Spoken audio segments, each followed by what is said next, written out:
The massive station hung in space like a crystal flower, its 12 arms reaching out toward the stars. Each arm belonged to one of the great races that made up the Galactic Council. Inside the central hub, beings from across the galaxy gathered in the grand chamber where important decisions shaped the fate of worlds. Ambassador Hyun-Woo Kim stood before the hologram projector, adjusting his simple black suit one last time. The device hummed softly as it prepared to send his image across thousands of light-years to the waiting council. Behind him, Captain So-Young Park checked her uniform and nodded. They were ready to make history. The hologram activated with a blue shimmer. Suddenly, Hyun-Woo found himself standing in a vast circular room filled with the most alien beings he had ever seen. Floating jellyfish-like creatures with glowing tentacles drifted near the ceiling. 6-legged beings covered in silver fur sat on raised platforms. Tall, graceful figures with skin like polished stone stood at attention near crystalline formations that pulsed with soft light. At the center of it all sat Chancellor Velthari, the leader of the Galactic Council. Her people, the ethereals, looked almost human but with skin that shifted between blue and purple like an oil slick. Her large eyes held wisdom that came from living for over 3 centuries. "Welcome, beings of Earth," Velthari said, her voice carrying the musical quality that made ethereal speech so beautiful. "We have waited long for this moment. Your species has finally reached the stars and found us. This is a day of great joy." Hyun-Woo bowed respectfully, the way his grandmother had taught him as a child in Seoul. "Thank you, Chancellor. We come. In peace and friendship, Earth is honored to meet the great civilizations of the galaxy." The assembled aliens made sounds that might have been approval. Some clicked, others hummed, and a few released pleasant chemical scents into the air. Hyun-Woo had studied their files for months, but seeing them in person still amazed him. "Tell us about your people," requested Morden, the Council's cultural specialist. His species, the Vortaki, looked like walking trees with eyes that glowed, like stars. "What drives humanity? What do you value most?" So-Young stepped forward. "We value art, music, and learning above all else. Humans create beautiful things. We write stories, paint pictures, and compose songs that move the soul. We also love to explore and discover new knowledge. Our greatest joy comes from understanding the universe around us." She gestured, and the hologram displayed images from Earth. The council members watched as pictures of museums, concerts, and universities appeared before them. They saw children playing in parks, families sharing meals, and scientists working together in laboratories. "How wonderful," whispered Thex Mori, a being that looked like living crystal. "Your species seems so peaceful and creative. We have found our new family." What the council did not see were the other images that Earth had chosen not to share. They did not see the hidden military bases or the weapons factories built deep underground. They did not know about the war colleges where human strategists studied every form of conflict ever recorded. Earth's leaders had decided that some truths were better kept secret, at least for now. Back on Earth in a secure bunker beneath the Swiss mountains, Do-Hyun Lee watched the transmission with careful eyes. As Earth's chief of military intelligence, he trusted no one, especially not aliens who seemed too friendly. His teams had been studying every signal from Council space for the past 5 years, ever since humans had first detected their communications. "They're lying about something," he told his assistant, pointing at the readings on his screen. "Look at these energy signatures from their worlds. Those aren't cities we're seeing. Those are fortress systems, massive defensive networks around every single planet." "Maybe they just want to be safe," suggested the younger officer. Do-Hyun shook his head. "Nobody builds defenses like that unless they have something to hide or something to fear. Either way, we need to be ready." On the station, the welcome ceremony continued. Chancellor Velthari stood and spread her arms wide. "The Council has voted.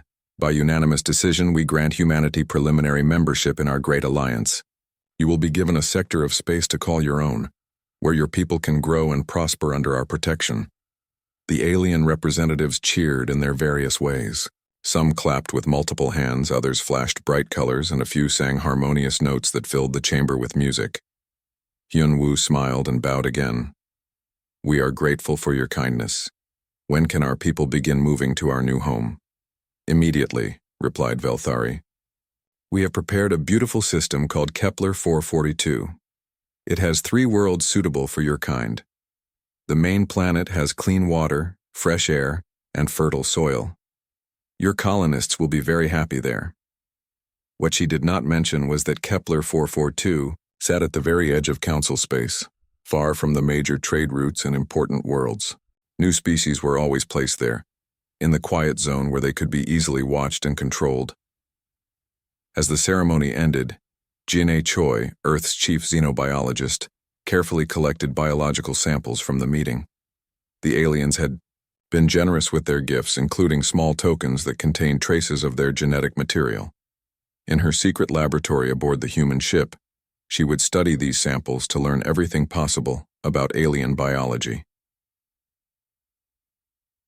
"Knowledge is power," she whispered to herself as she sealed the containers. "And power is survival."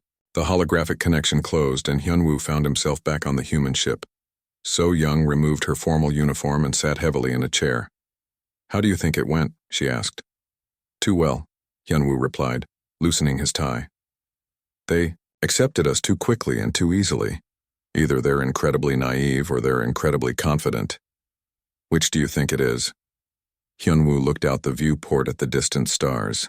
"I think they're confident because they've done this before, many times, and I think we need to be very, very careful. On Earth, the news of humanity's acceptance into the Galactic Council spread quickly.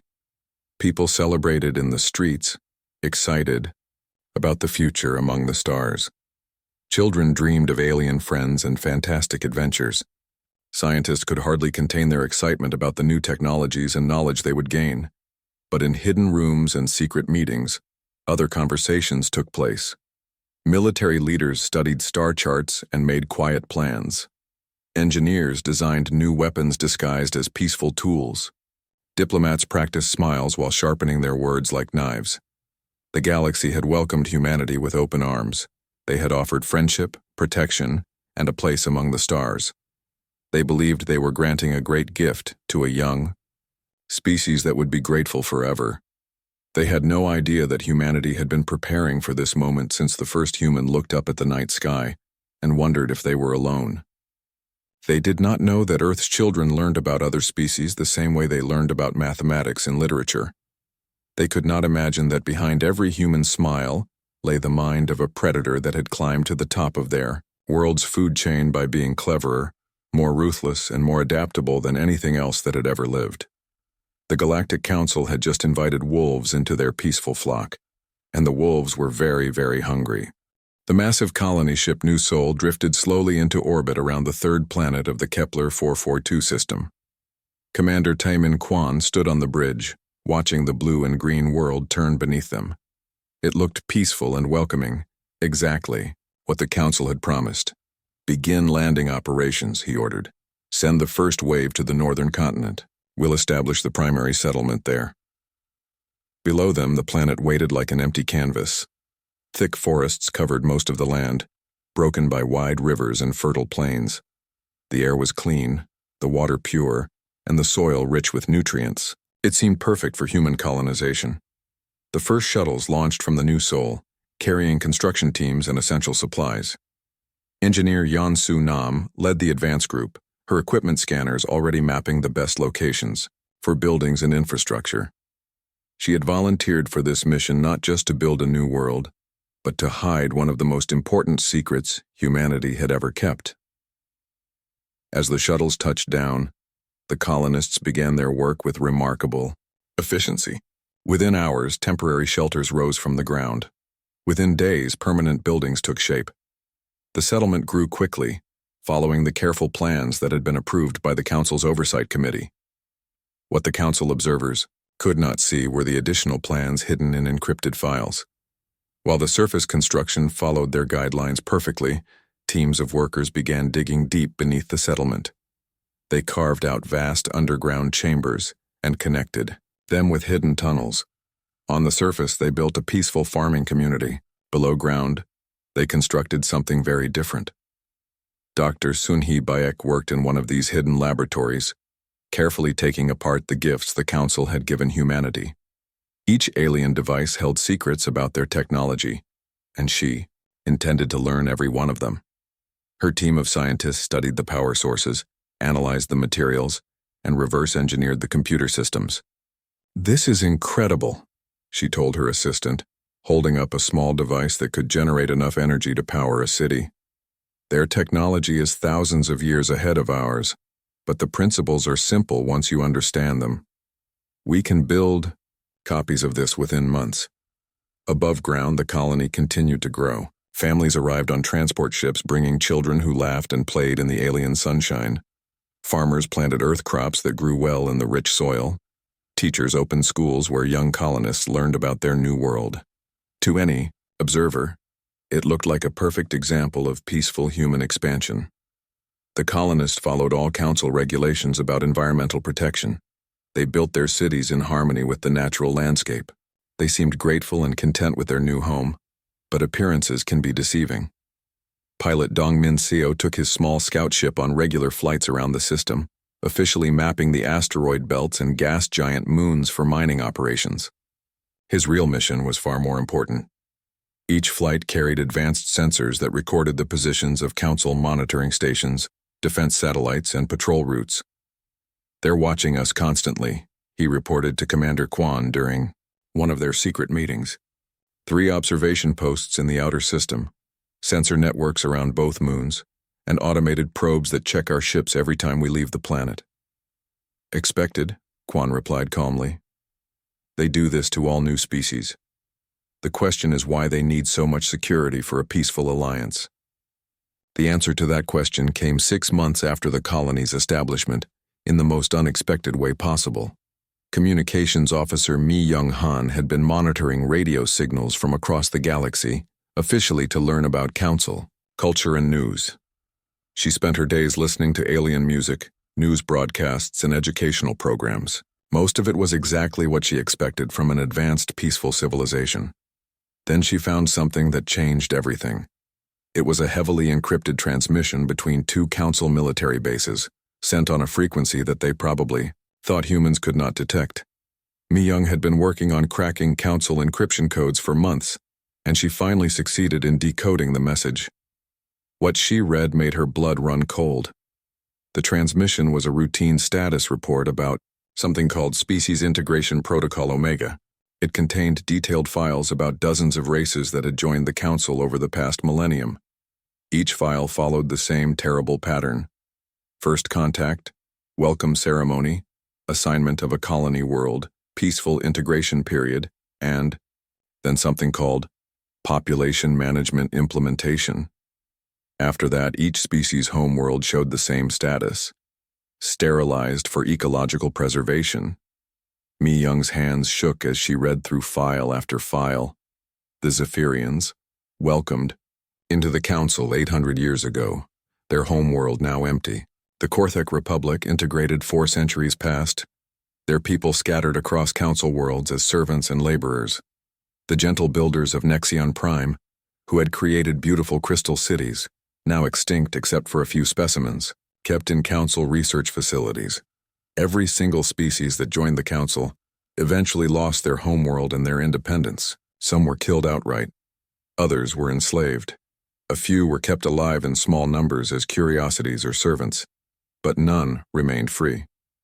The worst part was how systematic it all was. The Council would wait until a species had spread across multiple worlds, becoming dependent on Council trade and protection. Then they would implement population management, claiming it was necessary for galactic stability and environmental protection. Any resistance would be met with overwhelming force. Humanity was scheduled for population management in 18 months. Mi Young copied the files and sent them through secure channels to Earth. Within hours, the transmission reached Do Hyun Lee's intelligence headquarters beneath the Swiss mountains. Within minutes, it was in the hands of Earth's military leadership. General Woo Jin Ryu read the files in grim silence. He had suspected something like this might happen. Humanity had always been too quick to trust, too eager to believe in the goodness of others. But the universe was not a kind place, and predators came in many forms. "Activate Protocol Samson," he ordered. "All phases, immediately." Across human space, secret signals went out to hidden facilities and sleeper agents. On colony worlds that looked peaceful and harmless. Underground bunkers opened to reveal weapons that should not have existed. Cargo ships that had been hauling farming supplies suddenly reconfigured themselves into warships. Scientists who had been studying alien culture began working on far deadlier projects. Back on Kepler 442, Commander Kwan gathered his senior staff for an emergency meeting in the deepest part of their underground complex. "The Council plans to kill us all," he told them simply. "They've done it before to every species that joined them, and they plan to do it to us. But they made one mistake. They assumed we were like all the others. They assumed we were sheep." Yunsu smiled grimly as she activated a wall display showing the hidden construction projects that had been proceeding beneath the colony. Missile silos disguised as grain storage facilities. Weapons factories built inside mining operations. Defense systems that looked like communications towers. "Let them come," she said. "We've been ready for this since the day we arrived." Dr. Sun Hee had been even busier during the past 6 months. Her teams had not only reverse-engineered Council technology, they had improved upon it. The energy weapons they had created were more powerful than anything the Council possessed. The defensive shields they had developed could withstand attacks that would destroy entire fleets. "We learned something the Council forgot long ago," she explained. "Technology is not just about having advanced knowledge. It's about having the will to use that knowledge for survival." Dongmin had mapped every Council position in the system and far beyond. His scouts had identified weaknesses in their defenses and located their most critical installations. When the time came to fight, humanity would know exactly where to strike. But, perhaps most importantly, Jin Choi had completed her biological studies. She now understood the genetic makeup of every Council species, their vulnerabilities, and their dependencies. She had developed biological weapons tailored specifically to their unique physiologies. If humanity chose to use them, they could eliminate entire species with surgical precision. The Council thought they were dealing with a typical young race that could be easily controlled and eventually eliminated. They had no idea that humanity had been preparing for exactly this scenario since before they had even achieved spaceflight. They did not understand that humans had learned long ago that the universe was hostile, and that survival required being more dangerous than anything that threatened you. As the false dawn began to break over the peaceful colony, Commander Kwan looked up at the stars where Council ships patrolled, believing themselves safe and in control. 18 months, he whispered. "They think they're giving us 18 months to grow comfortable and dependent." He smiled, but it was not a pleasant expression. "They have no idea they just gave us 18 months to prepare for war." Council Enforcer Zephon stood on the bridge of his flagship, the Eternal Harmony, as it dropped out of hyperspace at the edge of the human system. Behind him, 12 more Council dreadnoughts materialized in perfect formation. Each ship was over 3 kilometers long, armed with weapons that could crack planets and shields that had never been penetrated. The human colony world hung before them like a blue jewel, peaceful and unsuspecting. Zephon's 4 eyes studied the readings on his displays. Everything appeared normal. A few 100,000 humans living in simple settlements, farming and building their new civilization exactly as expected. "Begin standard population management protocol," he ordered his crew. The Vecthari Enforcer had overseen this process 47 times before. It was always the same. The young species would receive the transmission explaining why their reduction was necessary for galactic peace. Some would beg, others would try to negotiate, a few would make futile threats. In the end, they all submitted. The communication array activated, sending the familiar message toward the human world. "Attention, human colonists. This is Council Enforcer Zephon speaking on behalf of the Galactic Council. Your species has been selected for population management to ensure the continued stability and prosperity of the galaxy.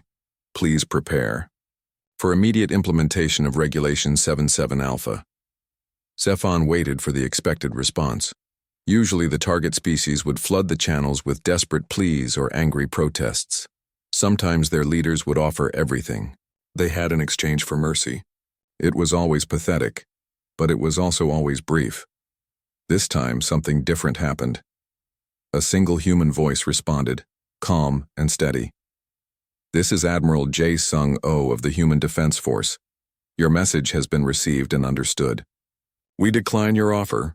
Zephon's translator struggled with the human words. Decline? That made no sense. Species did not decline population management. They had no choice in the matter. "You misunderstand," he replied patiently. "This is not an offer or negotiation. This is implementation of council law. Prepare your vessels for inspection and your population for processing." "I understand perfectly," the human admiral responded. "And our answer remains the same. We decline.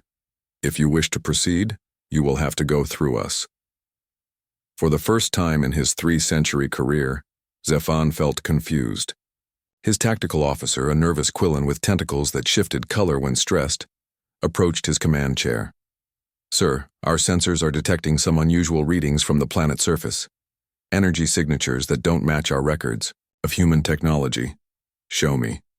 The main display changed to show detailed scans of the colony world. What had appeared to be simple farming communities and small cities now showed different energy patterns. Underground complexes that had not been there during the last inspection. Power sources that registered far higher than anything humans should possess. Scan the orbital space around the planet.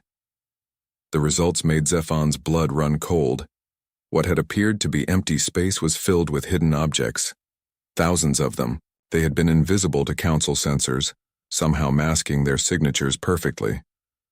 As he watched, the objects began to reveal themselves.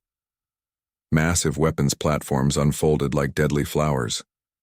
Ships that had looked like cargo vessels transformed into bristling warships. Mining stations reconfigured themselves into fortress installations.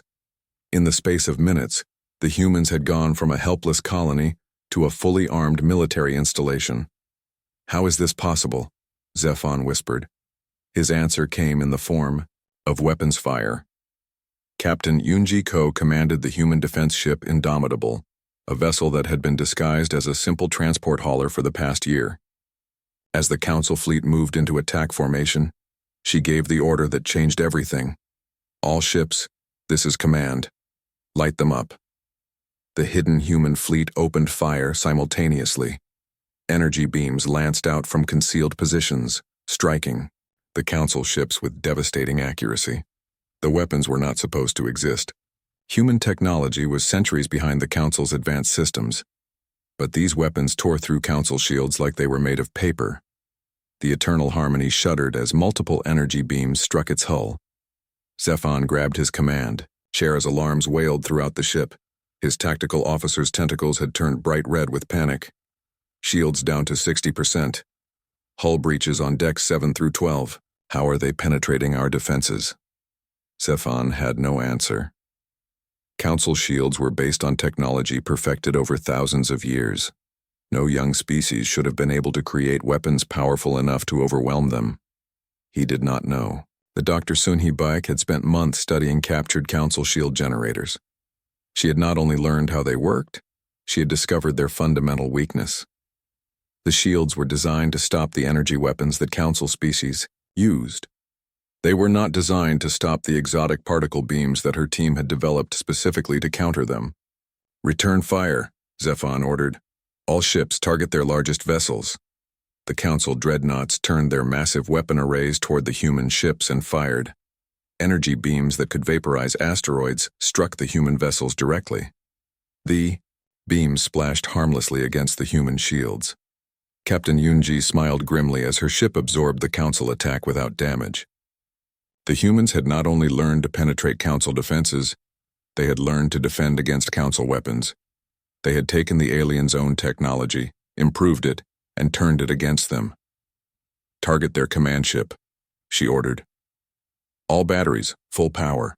The Indomitable and 5 other human warships concentrated their fire on the Eternal Harmony. The massive council dreadnought, pride of their fleet, began to break apart under the sustained assault. Its shields collapsed completely, and secondary, explosions rippled along its hull. But the humans were not finished. Ramming speed, Yunji ordered calmly. Her crew stared at her in shock. Ramming attacks were forbidden by every law of civilized warfare. They were brutal, primitive, and effective only if you were willing to sacrifice your own ship and crew. "Captain, that's suicide," her first officer protested. "No," Yunji replied. "That's war." The Indomitable accelerated directly toward the crippled Council flagship. At the last moment, the entire crew evacuated in escape pods while the ship continued on autopilot. The unmanned vessel struck the Eternal Harmony at nearly half the speed of light. Both ships disappeared in a brilliant explosion that could be seen from the planet's surface. Zephan died without understanding what had happened to his perfect, peaceful galaxy. The battle lasted only 4 hours, but it changed everything. Of the 13 Council ships that had arrived to implement population management, 3 were destroyed outright, 6 were crippled and captured, and only 4 managed to escape back to Council space.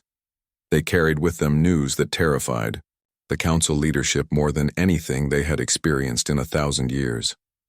The humans could fight. On Earth, President Bo-Ram Jung stood before the United Nations Assembly and addressed not just humanity, but the entire galaxy.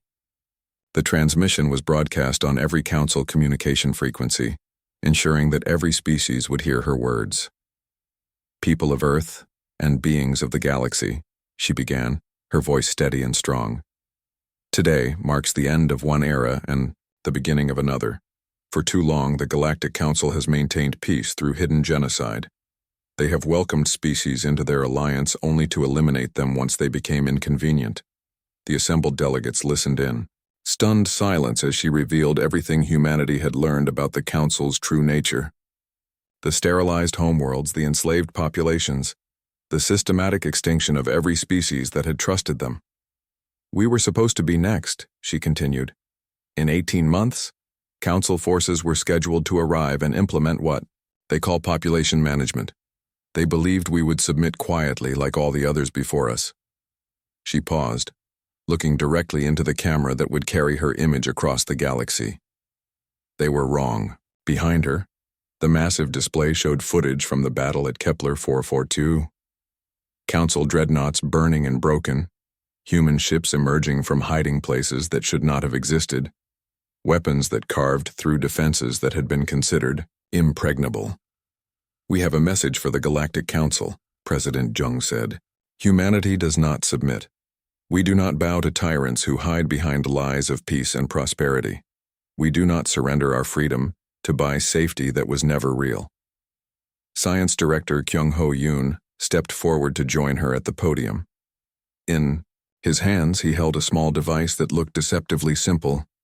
"This is a biological weapon specifically designed to target ethereal physiology," he announced. "We have similar weapons for every Council species. We have planet-killer devices that make your dreadnoughts look like toys. We have self-replicating war machines that can construct entire fleets from raw materials." He set the device down carefully and looked up at the camera.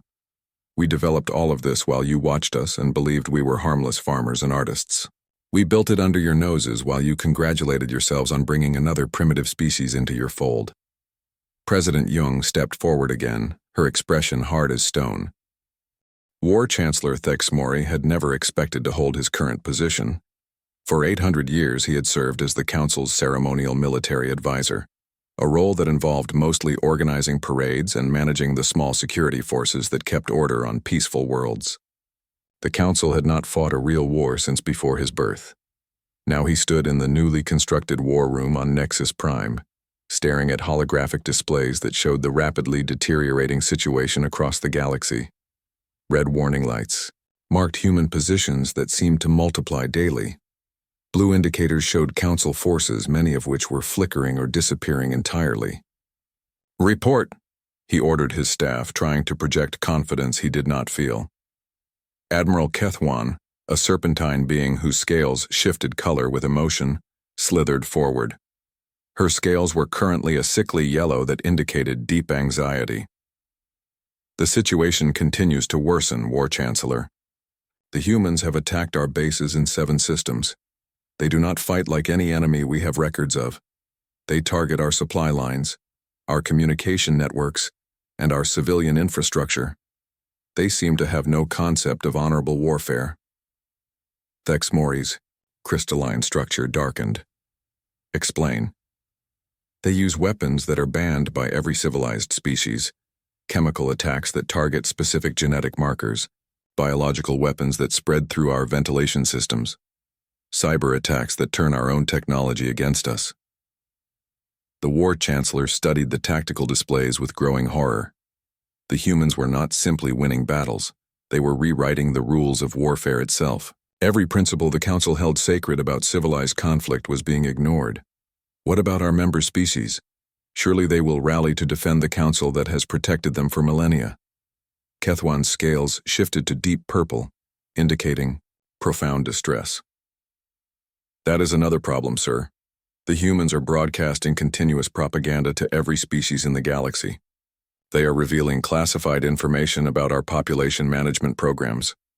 Many of our member worlds are beginning to question our methods. On the outer rim of Council space, Fleet Admiral Seung-Hwan Choi commanded the largest human battle group ever assembled. 50 warships that had appeared from nowhere, equipped with weapons that violated every treaty, and armed with a determination that terrified their enemies. His target was Corvex Prime, a major Council military installation that controlled shipping lanes for 6 systems. The base was defended by orbital platforms, minefields, and a garrison of 30,000 Council troops who had never seen real combat. Begin Phase 1, Seung-Hwan ordered. The attack began not with weapons, but with words. Every communication channel on Corvex Prime suddenly filled with transmissions in perfect Corvani language. The voice belonged to Colonel Insuk Lim, who had spent months learning to speak like a native. "Soldiers of Corvex," she said, her tone friendly and reasonable. "Do you know why you are fighting? Do you know what your leaders have done to species that trusted them? Do you know that your own homeworld is scheduled for population management in 50 years? The broadcasts continued for hours, revealing classified Council documents and showing footage of sterilized worlds that had once been home to thriving civilizations. The human psychological warfare specialists had done their research well. They knew exactly what fears and doubts existed within each species. By the time the human fleet attacked, half the Corvani garrison had already surrendered. The actual battle lasted only 6 hours. The human ships used tactics that no Council strategist had ever imagined. They deployed swarms of tiny robot fighters that could not be targeted effectively by large weapons. They used gravity bombs that created artificial black holes to destroy enemy formations. They employed self-replicating mines that turned the defenders' own movements against them. But most terrifying of all, they used boarding parties. Council. Species had not engaged in hand-to-hand combat for centuries. When human soldiers in powered armor teleported directly onto Council ships, the aliens found themselves facing an enemy that fought with savage efficiency. The humans did not follow rules of engagement or respect surrender protocols. They moved through the ships like predatory animals, eliminating resistance with brutal practicality. Within a day, Corvex Prime had fallen. The human fleet captured the entire installation along with its databases and weapons stockpiles. More importantly, they captured the Council's strategic plans for defending the entire sector. But Admiral Seung-Hwan was not finished. "Deploy the Extinction Protocol demonstration," he ordered. Dr. Gitai Yoon had spent 2 years developing humanity's ultimate weapon. It was not a bomb or an energy beam, but something far more terrifying. A biological agent tailored specifically to target the genetic markers that made each Council species unique. The demonstration was conducted on a small moon that served as a research station for the Corvani military. 100 volunteers lived there, studying defensive technologies in underground laboratories. They were scientists, not soldiers, and they posed no threat to anyone. The human weapon deployed silently, invisible and undetectable. Within hours, every Corvani on the moon was dead. The weapon left their technology intact, their buildings untouched, and their environment completely habitable. It had simply eliminated every member of a specific species with surgical precision. The message was clear. Humanity could commit genocide against any council race whenever they chose. News of the Corvex Prime defeat and the Extinction Protocol. Demonstrations spread throughout the galaxy within days. The response was immediate and catastrophic for the Council. The Threx Confederation, one of the oldest Council members, sent a secret delegation to negotiate surrender terms with humanity. The Yelan Collective announced their withdrawal from the Council and declared neutrality. 3 other species began evacuating their populations from Council space entirely. On Earth, Intelligence Chief Hyojin Park coordinated the largest disinformation campaign in galactic history. Her agents, working under deep cover throughout Council territory, released carefully crafted intelligence designed to turn Council species against each other. The Corvani received evidence suggesting that the Ethereals had planned to eliminate them after the human war ended. The Vecthari discovered documents indicating that their mineral-rich worlds were being prepared for seizure by other Council members. The Quillen Collective learned that their peaceful nature made them prime candidates for the next population management cycle. None of the evidence was entirely fabricated. Hyojin's teams had spent months studying captured Council archives, finding real grievances and actual suspicious activities. They simply highlighted these discoveries and made sure they reached the right people at the right time. Within weeks, the Council alliance began to fracture. Ancient rivalries resurfaced, territorial disputes escalated, and trust between species evaporated. The unity that had held the galaxy together for 1,000 years cracked under the pressure of revealed secrets and growing paranoia. But humanity was not content to simply watch their enemies destroy themselves. Director of Human Expansion, Junseo Moon, activated the second phase of Protocol Samson. Hidden bases that had been constructed over the past year suddenly revealed themselves throughout Council space. Weapons platforms emerged from asteroid belts, battle stations uncloaked near major shipping lanes, and entire fleets materialized from hiding places that should not have existed. Humanity had been preparing for this war since before they had even achieved interstellar flight. While the Council believed they were monitoring a primitive species taking its first steps among the stars, humans had been secretly establishing military infrastructure across dozens of systems. The revelation that humans had been operating covertly in Council space for years sent shockwaves through the alien governments. If they could hide fleets and bases so completely, what else had they been doing? How many of their own people might be human agents? How long had they been watched and studied by an enemy they never saw coming? The paranoia grew worse when human Special Forces teams began conducting raids deep inside Council territory. Colonel In-Suk Lim led missions that seemed impossible by any conventional standard. Her soldiers struck at targets hundreds of light years behind enemy lines, eliminated key personnel, destroyed critical installations, and vanished before reinforcements could arrive. The message was always the same. Nowhere was safe from human. Reach on Nexus Prime, Chancellor Velthari called an emergency session of the Council's remaining loyal members. Only 6 of the original 12 species still answered her summons. The others had either surrendered to humanity, declared neutrality, or simply disappeared entirely. "We must negotiate," urged Mordun, his bark-like skin gray with stress. "The humans have made their point. Perhaps we can reach some accommodation." Accommodation? Thexmori's crystal structure flared with angry light. "They have destroyed everything we built. They have turned our own people against us. They have made a mockery of 1,000 years of peace." "What peace?" demanded Admiral Kethwan, her scales now a violent red. "We maintained order by murdering entire species. The humans have simply revealed what we really are." The argument that followed split the Council even further. Some wanted to fight to the end.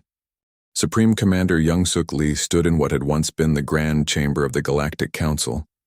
The beautiful crystalline walls were cracked and scorched from the battle that had ended the war. The elegant floating platforms were alien. Dignitaries had once debated galactic policy, now held human military equipment and communication arrays. The war had lasted exactly 14 months. It should have taken much longer. The Council controlled hundreds of worlds and commanded fleets that numbered in the thousands. They had advanced technology, vast resources, and the experience of ruling the galaxy for over a millennium. But they had made one critical error. They had assumed that all species thought like them. Young-suk walked slowly around the chamber, her boots echoing in the empty space. Through the massive windows she could see human ships patrolling the space around Nexus Prime. The Council's former capital world was now the center of humanity's growing empire. "Commander, the prisoners are ready for your inspection," reported her aide, Captain Ji-hoon Park. Young-suk nodded. "Bring them in." The doors opened and 6 figures entered under heavy guard. They were the surviving leaders of the Galactic Council, the beings who had once controlled the fate of every species in the galaxy. Now they wore simple prison uniforms and moved with the broken posture of the utterly defeated. Chancellor Velthari looked older than her 3 centuries. Her skin had lost its beautiful oil-slick shimmer and now appeared dull and gray. Behind her walked the other survivors. Morden, his bark-like skin cracked and dying. Admiral Kethwan, her scales a permanent black color that indicated despair. And 3 others whose species Young-suk barely remembered. "Do you know why you are still alive?" Young-suk asked them. Velthari raised her head slightly. "To serve as an example to others who might resist human rule." "Partially correct," Young-suk replied. "But there is another reason. You represent the old galaxy, the one that existed before humanity joined the stars.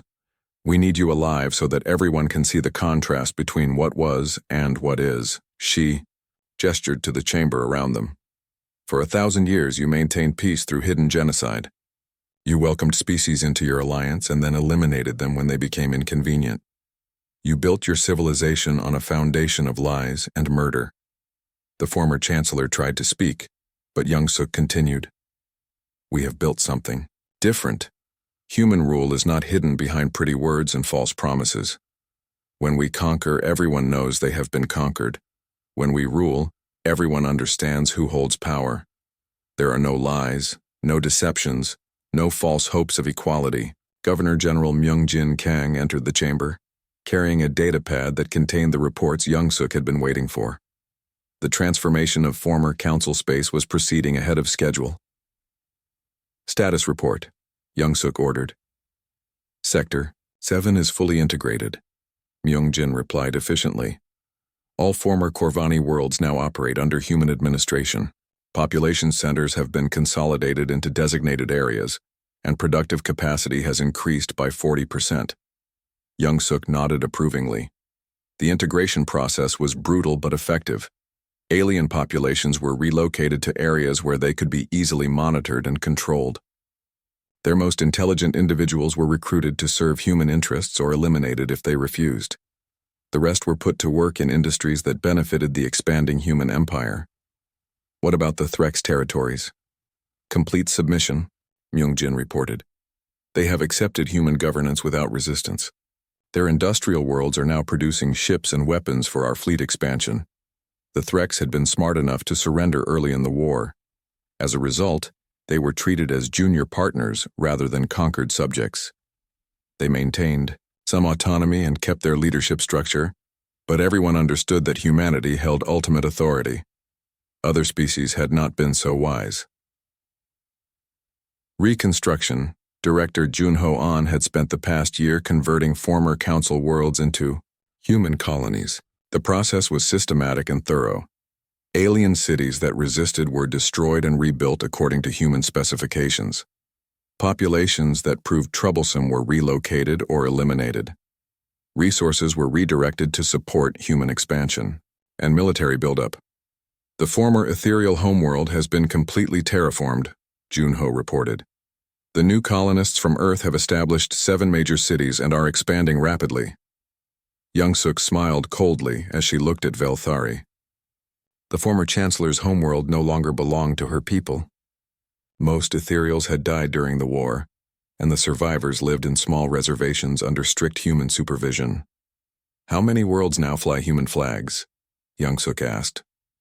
437, Junho replied, with an additional 112 under direct administration through allied species.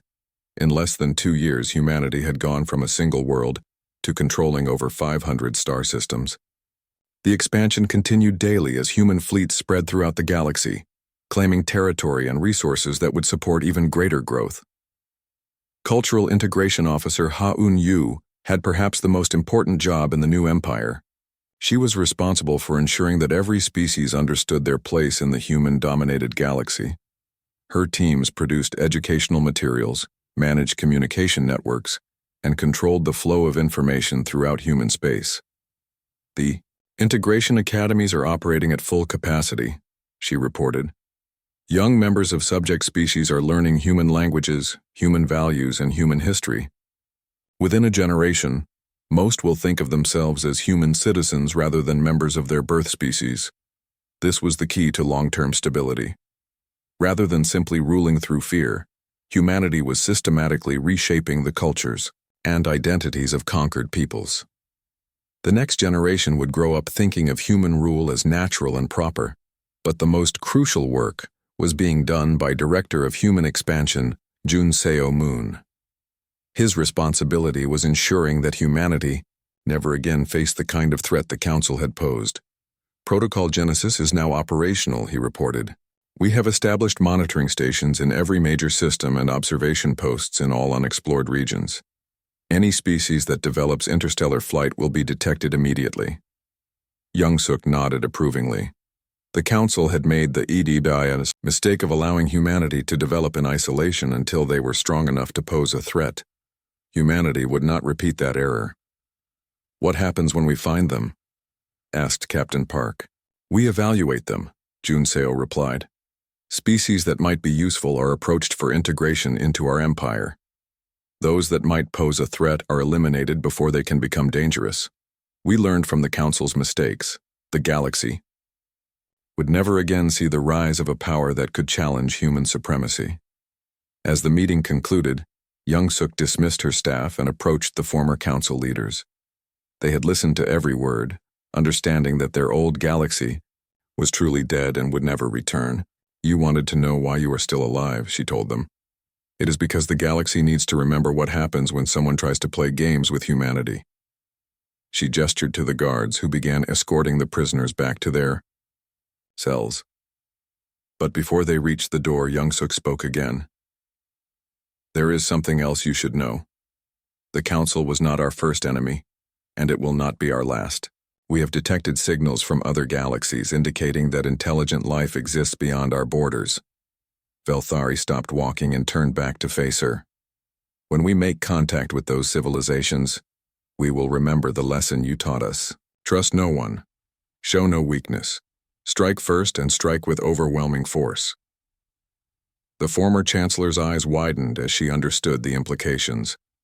We will tell them about Earth's art, music, and literature. We will speak of human creativity and our desire for knowledge. We will appear peaceful and naive just as we did with you. Young-suk's smile was sharp as a blade, and while they debate whether to welcome us or eliminate us, we will already be inside their defenses, learning their weaknesses, and preparing for the war that always comes. She turned away, looking out at the stars where human ships patrolled the boundaries of their expanding empire. Thank you for teaching us how the galaxy really works. We are excellent students and we learned the lesson well. The prisoners were led away, leaving Young-suk alone in the chamber that had once symbolized galactic peace and cooperation. Now it represented something very different, the absolute dominance of a species that had proven itself more ruthless than any other. Outside the windows, the stars shone with the same light they always had, but the galaxy they illuminated had changed forever. The age of hidden tyranny was over, replaced by the honest brutality of human rule. And in the darkness between the stars, human exploration ships continued their expansion, searching for new worlds to claim and new species to either integrate or eliminate. The galaxy had learned too late that humans did not play by anyone else's rules. Now the rules were human rules, written in fire and blood across 1,000 worlds, and they were just getting started. Far beyond the rim of the galaxy, automated probes launched by Human Deep Space Command drifted toward distant star clusters. Their mission was simple: find life, evaluate threats, and prepare the way for human